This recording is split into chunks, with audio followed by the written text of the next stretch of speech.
ഈശോ മിശിഹായിക്ക് സ്തുതിയായിരിക്കട്ടെ.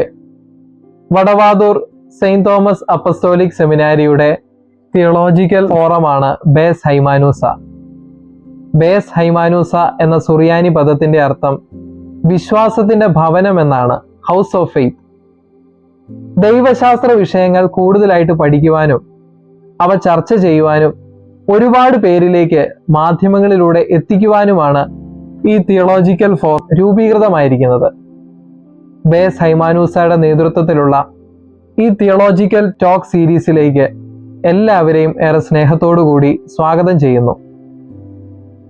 നമ്മൾ ഇന്ന് ചിന്തിക്കാൻ പോകുന്ന ചോദ്യം ഇതാണ്.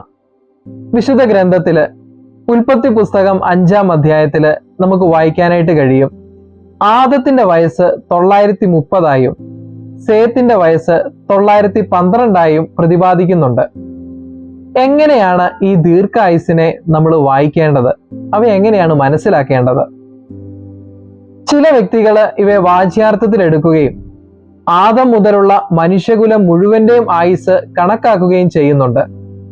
എന്നാൽ അവ തീർത്തും തെറ്റായിട്ടുള്ള ഒരു രീതിയാണ്. എന്നാൽ വേറെ ചിലര് ഇവ വർഷങ്ങളല്ല മാസങ്ങളാണ് എന്ന് വ്യാഖ്യാനിക്കുന്നതും കാണാനായിട്ട് കഴിയും. അവയും തെറ്റായിട്ടുള്ള ഒരു രീതിയാണ്. പിന്നെ എങ്ങനെയാണ് ഇവയെ നമ്മൾ മനസ്സിലാക്കേണ്ടത്?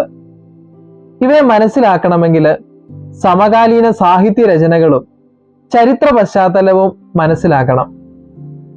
സുമേറിയൻ സംസ്കാരത്തിലും മെസപ്പൊട്ടോമിയൻ സംസ്കാരത്തിലും രാജാക്കന്മാരുടെ വയസ്സുകൾ 38,000 42,000 ഒക്കെയായി പ്രതിപാദിക്കുന്നുണ്ട്.